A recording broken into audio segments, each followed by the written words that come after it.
Alrighty guys, thanks for tuning in. This is probably one of, if not my favorite trip report that I've ever read before. I'm not sure if I've ever said that, but there's something about this trip report. It just gave me chills when I read it. And I'll break down why as I read it out to you guys, because I'm just going to read it directly from the source. It's not that long, but there's a couple of things here that just blew me away that I have to share with you. This is by far one of the most fascinating trip reports I've read, and believe it or not, this doesn't come way of a psychedelic, this comes way of a deliriant. I have to say that it's probably changed the way I look at deliriants reading this trip report, and although I wouldn't say I endorse them by any means, what's interesting is that there are some insane consistencies between deliriant trips, and I've read a few different Benadryl trips, and there is an entity who keeps reoccurring called the Hatman. I may have to make a specific video about the Hatman in the future, but for now I'm just going to introduce him as he was introduced to me through this trip report. So the name of the writer of this article is Cedric. So he starts off by saying he's just taken 1,800 milligrams of diphenhydramine a few minutes ago, which is the active ingredient in Benadryl, and I believe it's an antihistamine, which I suppose acts as a deliriant when you take it at high doses. So he says, "Before I start the trip report, I should warn you kids not to do this much DPH. No matter what, I did it, I've seen it, you don't have to follow my stupidity. You don't want to go there, trust me." So about 30 minutes after taking the pills, I started feeling heavy. The feeling was getting increasingly stronger. I tried my best to keep my mind blank, but failed and started freaking out after gaining approximately 400 pounds and having my ears ring so badly I couldn't hear anything else, including my own voice when I tried talking. Then for a short moment, my vision went black and white, then flashed back to normal again.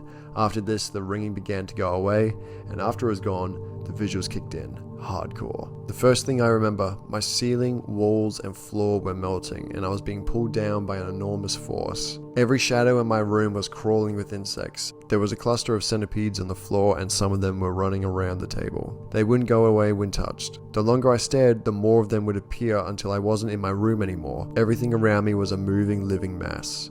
Now this is where it starts getting freaky. I had an extremely dry mouth, so I got up and went to get myself a glass of water. It didn't help much, but I drank a lot anyway.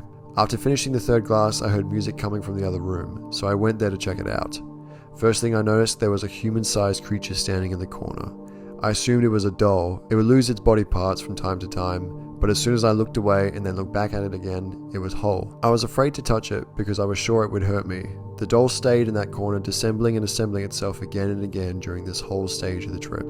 Second thing I noticed, there was a man dressed in black with his head buried in shadows sitting on the sofa, and several other creatures wandering around, then fading away. Not all of them went away though. Some shadow figures got more human-like in time, and I had conversations with some of them once they turned into my friends. Everything was extremely realistic. I could touch, hear, and smell them, but after a while most of them went away. The dark man, however, stayed on the sofa where he was. So I went up to him and sat down as well. I couldn't see his face, but didn't pay much attention. I believed this entity was the Hatman himself. All of the interaction we had was a handshake and a bit of talking. I said hi to him and he said hello Cedric back. Then I asked if I was going to die. He was quiet for a while and then said don't go to Ariel? I'm not exactly sure how that's pronounced. I'm guessing Ariel. After those words, there was a sudden flash of light and I found myself standing in the kitchen with a broken glass on the floor. I went to check the room I was meant to be at. Nothing was there.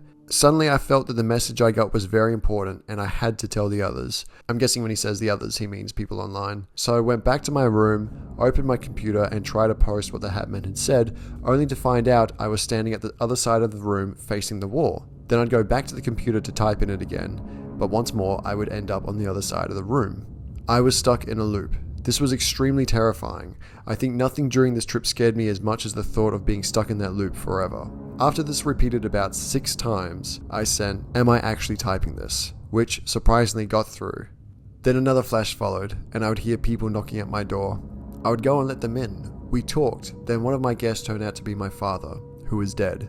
I repeat, everything I saw and heard was extremely realistic, and I took it as reality.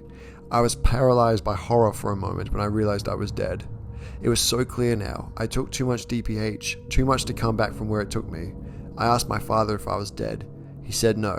Then I asked how I can be here with him, and he answered, "If you can be here, you are not dead." We mostly just sat together quietly, ignoring the others. They were going on with their own conversations, when a young, dark-haired man came up to me and offered me a cigarette. Suddenly, the room went silent. I looked around to see what was up. Everyone was gone. My room window was covered with moths now. I figured the people in my room were those moths from the very beginning. After yet another flash, I was laying on my floor with the Sahara Desert for a mouth and a mild headache. I managed to go and lay down on the bed.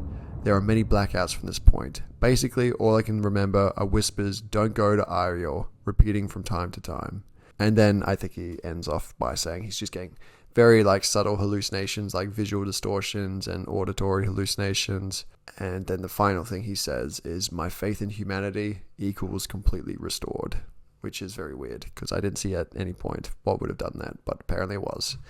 So that's the trip report, which to me I thought was absolutely insane. This Hatman guy, he's seen in all sorts of delirium trips, as well as in sleep paralysis episodes. Like, people describe the exact same thing. A shadow being that wears a wide-brimmed hat. He didn't mention this person wearing a hat, this shadow creature wearing a hat. I'm guessing it was for him to call it the Hatman.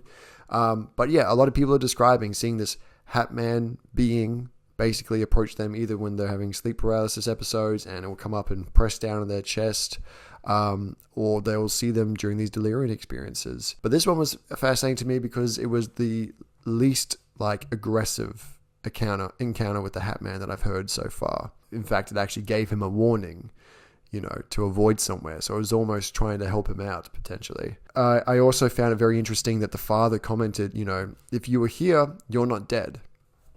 And the reason I find that so interesting is because Cedric, at this point, he believes he's dead. He sees his father, who's also dead, and he just assumes, okay, I've died. I've taken too much DPH, overdosed, and, now I'm amongst the dead. And he actually asks this entity that he's hallucinating, "Am I dead?" And the entity replies, "No, if you're here, you can't be dead." As if this is a genuine place, as if this realm that you're in doesn't belong to the land of the dead. It only belongs to the land of the living. Only the living can perceive it.